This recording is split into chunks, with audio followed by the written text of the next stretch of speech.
Welcome, beautiful people, to your weekly energy update, which is from January 8th to January 15th. And this week we have Mars, which is going post-shadow of its retrograde. So, before and after, when a planet starts to slow down in degree and move backwards, that's called the pre-shadow. And we actually start to feel the energies of that, which I talked about when it happened back on September 4th when we entered the pre-shadow. Then it went full retrograde October 30th, and now this week on January 12th, we enter the post-shadow. So we won't be feeling the impact, the reflection back on the masculine type of energy in our lives. We'll be in the post-shadow, which is when it starts to slow its backward descent and it starts moving forward eventually when it goes direct on March 17th. So it is like 687 Earth days for Mars to orbit the sun. So it's almost-ish around takes twice as long.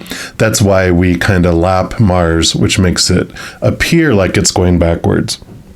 But with that energy, Mars is the god of war. It's the masculine energy. How we deal with authority figures too. So for this reading, we're just going to ask, how can you apply what you learned during that entire Mars retrograde period toward masculine energy? And that can be father or father figures. It could be the divine father.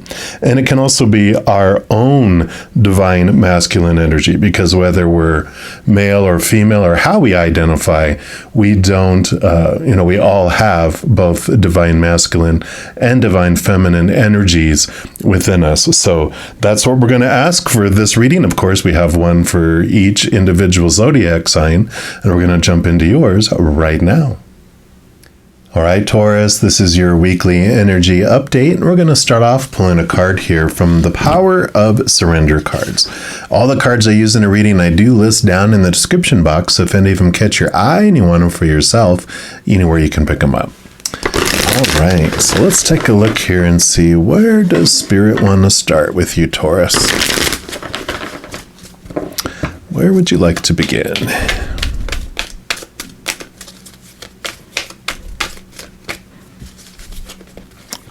They do want that one. So we shall take that and surrender your fear of intimacy. And this says you are ready to let love in. Compassionately identify and begin to release any patterns that stop you from opening your heart. And that makes sense with, of course, going through this divine masculine energy and all the masculine energy of relationship, interacting with another. It does make us want to create walls around our heart when we were feeling heartbroken in the past and feeling the pain of the past, the mistrust, all those rules we set up to protect ourselves from masculine energy, which is the powerful energy that attacks, right? It's the energy that moves forward, that embraces, that it's the forward action. And so when we act outwardly, that's the masculine energy. When we receive, that's the divine feminine energy, our feminine energy that we all have. We all have divine masculine, divine feminine, whether we're male or female or how we identify. So when any of us are hurt, it's because someone had an action that they did outwardly, which is where that masculine energy of Mars, Mars attacks, But let's take a look here. We'll dive into these divine guidance cards as well. See what else Spirit has here. All right. There it goes right away. So if you saw that already, that's okay. But these, I do say these are spiritual ink blot tests, because whatever you see in the card is a special message for you, and then I will read from the book as well. So here we go. Sorry for the glare there. These are very glossy. Okay. And then we'll put that right here, and let's see what this brings in for you. And this is called self-talk. So this is a high energy card, and it's directly related to how you are treating yourself. Note how the teeth inside the mouth point inward in the image. Your guides are telling you that it's time to work on being kinder to yourself. It's important that you become aware of your self-judgments and your inner dialogue. It's time to start consciously talking to yourself as if you were your best friend, using kindness and compassion. You do this for others. Now it's time to do it for yourself. And this is so much related to one another here because, the self-talk that we give ourselves around intimacy, around our worth, it's all these judgments. It's all these very harsh, high-level expectations on who you were supposed to be, should be, need to be, and all the stories that we apply to situations. If someone cheated on us, betrayed our trust, it's like the self-talk says that we deserved it somehow, that we weren't worthy of people being faithful, et cetera, right? And so it's this understanding here of what these voices are telling you about yourself, and to face those fears, because that's what this is an echo of.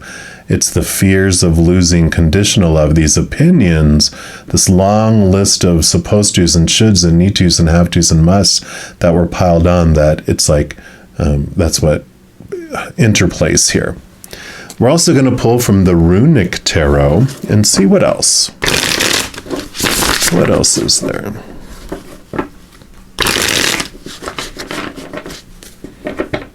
All right. So what else for Taurus, please? Okay.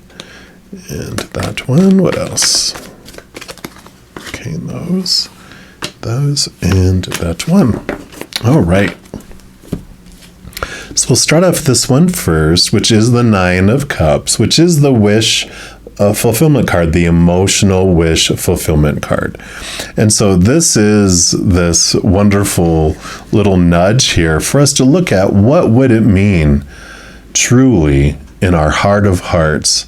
What is our true wish fulfillment? Not the ones that we've been told are supposed to, should, need to, have to, must. Those are all the fears. That's all the chaos that happens. That's where this fear of being intimate opens up, because we're afraid that we're going to get betrayed or be let down or let someone else down or disappoint someone else. And then there's rejection, and then there's what will people say, because they're going to share it with everyone. And then what happens? All this fear. Well, this Nine of Cups here, this wish fulfillment card, shows us connecting to our higher self, our true heart, to understand what it is that would make us feel like our wishes come true.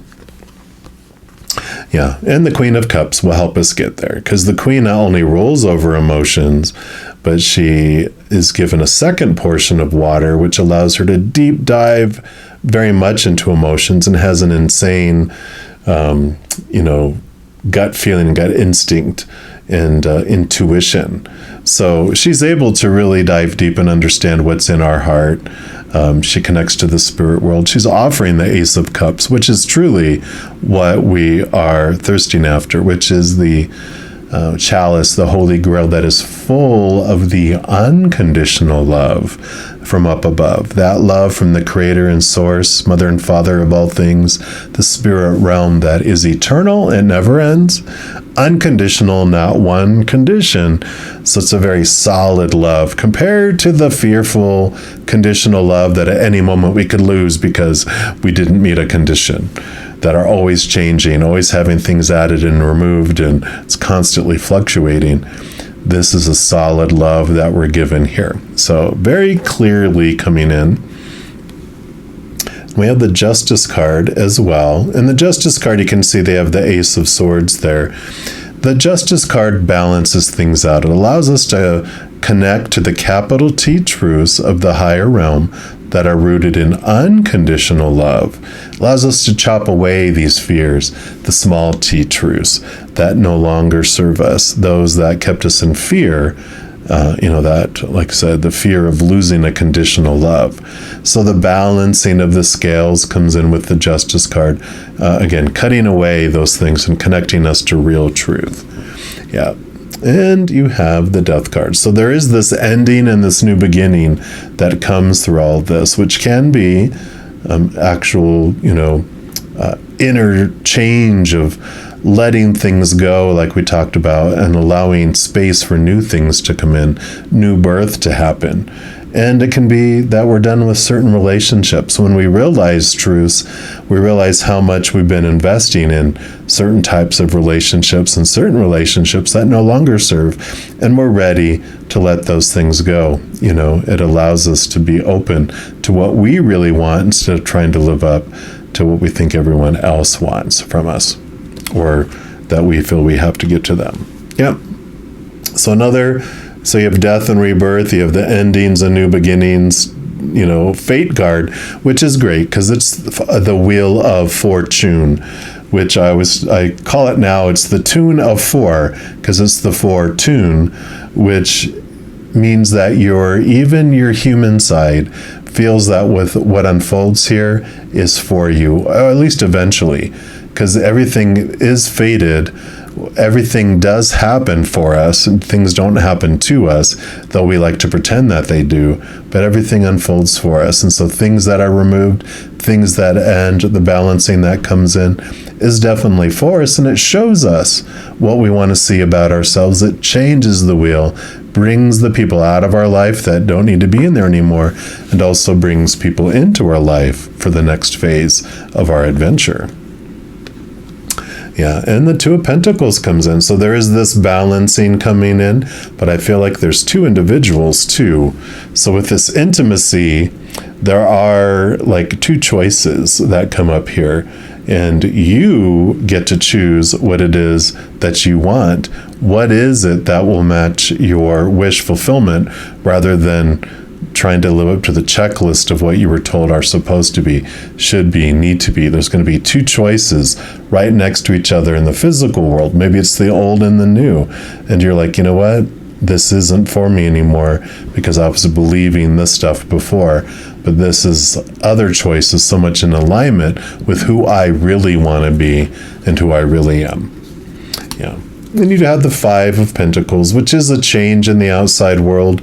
It's movement of something that feels like fear in the beginning that transforms into this understanding of your wholeness and your completeness. It moves from this feeling like you're abandoned, left out in the cold, left behind, to realizing that what you need in each moment actually comes from up above, not from the outside world.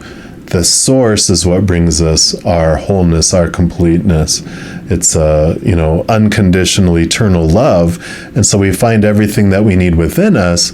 And so we no longer fear about being abandoned, left behind, or being without, because we know we will always have what we need within us, and that anything anyone brings us on the outside is merely extra. We have our full meal going on inside of us with that love from inward and upward, but and then even first and second dessert. But outside world, they may bring us third, fourth, fifth dessert, and we can always make room for dessert, right?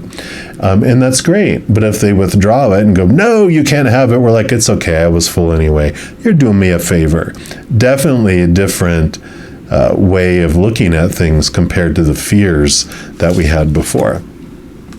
Yep. And then you do have the inner strength, which is what I just talked about. You have your human self with the polar bear. You have your higher self, which is the maiden. And the polar bear is taught to come down here and search outside of itself for its wholeness, but it finds nothing that's fulfilling. External relationships, people change, they pass away, they walk away. Situations never stay the same, and things break down, deteriorate, stolen, etc., even our bodies. So the polar bear realizes it's not feeling full on the outside, so it turns inward where it finds its higher self, which gives it the love. I love the tenderness that's there. It gives us the love that we've been looking for all along. So we do feel this wholeness, this completeness, this unconditional love from above that changes our whole aspect. We don't look for the outside world for our meal out of desperation. We find it all within us. And then what everyone gives us on the outside is above and beyond extra. We're not fearful and desperate for it. It's just we can enjoy it for what it is, and we don't freak out when it's not there. A total change in intimacy and how we perceive things, changing our inner talk and everything. Now we're also going to pull here from the divine directions for your final messages from Spirit. So let's see what the final messages are here. So what do you have for Taurus? What's your last messages here, please? Okay. Wow, okay. So you get 4 cards that came flying out. So the first one that came out was guides. This is just telling you that your spirit guides are there to help you communicate with your spirit guides today. So it's your higher self, spirit guides, the whole spiritual posse, this place of unconditional love and joy and peace and laughter. Those that love us from up above are always with us, always surrounding us, giving us the love that we truly are searching for. So trust them. And we go with the flow. And it says, you need more flexibility in your life. Allow yourself to go with the flow. So, stepping outside of those boundaries that have kept us feeling so small and trapped and just stagnant. This new love just opens up things. It just moves things. It just allows this beautiful flow in the Wheel of Fortune wheel turning in your life. And you get the energy card too. And the energy card says, try to keep a positive energy by surrounding yourself with positive people. Yeah, this death and this rebirth is definitely allowing things to go in out of your life that no longer serve you. And then your final card is ground.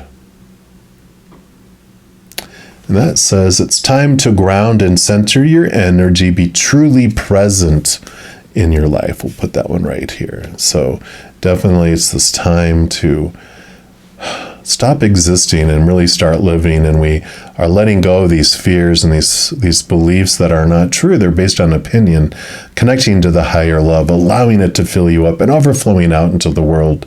And it does bring peace and patience and a love like you've never had before.